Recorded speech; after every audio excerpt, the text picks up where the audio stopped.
নমস্কার বন্ধুরা, tasty kitchen চ্যানেলে সবাইকে আমার আন্তরিক ভালোবাসা জানিয়ে অনেক দিন পর আজকে চলে এলাম। তোমরা বিভিন্ন ধরনের থোড়ের রেসিপি দেখেছো। আজকে আমি একটা নতুন রেসিপি তোমাদের কাছে নিয়ে এলাম। হাই প্রেশার মানুষদের থোড়ের রস ভীষণ উপকারী, কিন্তু আমরা সহজে এই থোড়ের রসটা খেতে পারি না। থোড় ডালের মধ্যে দিয়ে থোড়ের রসের উপকারিতা আমরা সহজেই পেয়ে যেতে পারি। এইবার আসি কিভাবে আমরা থোড় ডাল রান্না করে নেব।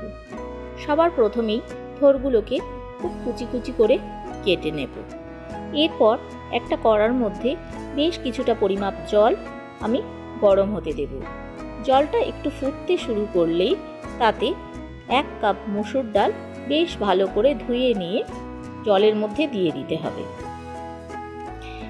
এইবার মসুর ডালটা খুব ভালো করে ফুটে উঠলে দেখব মসুর ডালটার মুখটা ফেটে গেছে কিনা।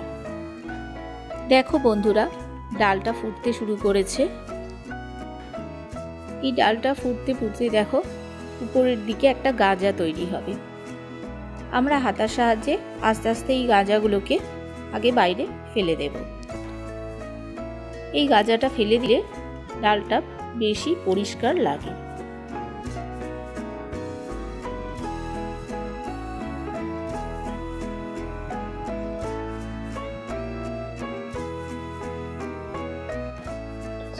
দেখো বন্ধুরা, ডালটা একটু সেদ্ধ হয়ে ডালের মুখগুলো ফেটে গিয়েছে।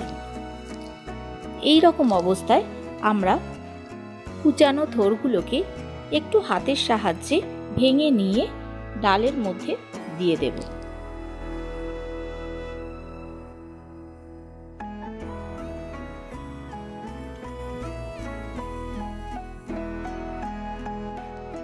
সমস্ত থোড় ডালের মধ্যে দিয়ে ডালের সাথে ওইগুলোকে মিশিয়ে দেব। খুব ভালো করে মেশানো হলে গ্যাসটা আস্তে করে দিয়ে একটা চাপা দিয়ে 5 মিনিটের জন্য আরও একটু সেদ্ধ হতে দেব। ডালের মধ্যে থোড়গুলো দেওয়ার সময় থোড়গুলোকে আমি হাত দিয়ে একটু ভেঙে নেব। দেখবে বন্ধুরা, থোড়গুলো যখন হাত দিয়ে ভেঙে নেবে একটু রস বেরিয়ে যাচ্ছে। ওই রসগুলো ফেলবে না, সব সমেতই ডালের মধ্যে দিয়ে দেবে।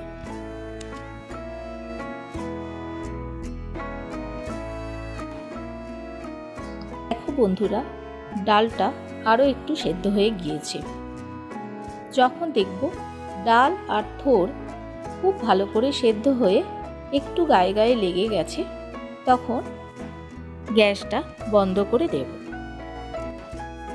এইবার একসাথে সেদ্ধ করা থোড় আর ডাল একটা পাত্রের মধ্যে ঢেলে নেব। কড়াটাকে পরিষ্কার করে নিয়ে গ্যাসটা অন করে আবার কড়াটা বসিয়ে তাতে তেল দিয়ে দেব। তেলটা একটু গরম হলে তার মধ্যে 2 শুকনো লঙ্কা ছিঁড়ে দিয়ে দেব। একটা তেজপাতা, 1/2 চামচ গোটা জিরে ফোড়নে দিয়ে দেব। ফোড়নটা একটু ভাজা হলে 1 চামচ হলুদ গুঁড়ো ফোড়নের মধ্যে দিয়ে দেব। হলুদের কাঁচা গন্ধটা চলে যাওয়ার জন্য একটু ভেজে নিয়েই সেদ্ধ করা থোড় ডালটা দিয়ে দেব। দেখো বন্ধুরা, ফোড়নের মধ্যে একসাথে সমস্ত ডাল ঢেলে দেবে না।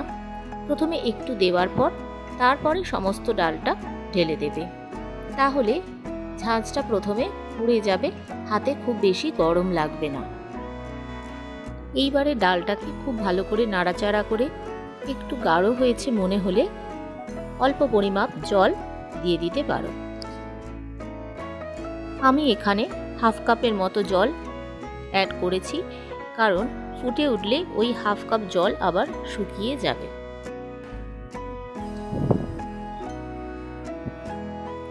এইবার ডালের মধ্যে পরিমাপ মতো নুন আমরা অ্যাড করে দেব। এর মধ্যে আমরা কোনো রকম মশলা দেব না।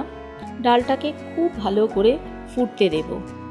যে পরিমাপ জলটা আমি দিয়েছিলাম, ডালটা ফুটে যেন ওই জলটা শুকনো হয়ে যায়। ডালটা ফুটে যেন একটু গাঢ় হয়ে যায়, সেটার দিকে লক্ষ্য রাখতে হবে।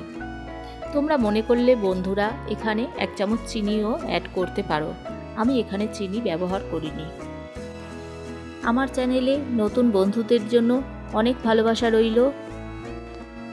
এই রকম ভিন্ন স্বাদের সুস্বাদু রেসিপি দেখতে অবশ্যই চ্যানেলটিকে সাবস্ক্রাইব করে দিও, একটা লাইক করে শেয়ার করে দিও, কমেন্ট করে জানিও তোমাদের এই রেসিপিগুলো কেমন লাগছে।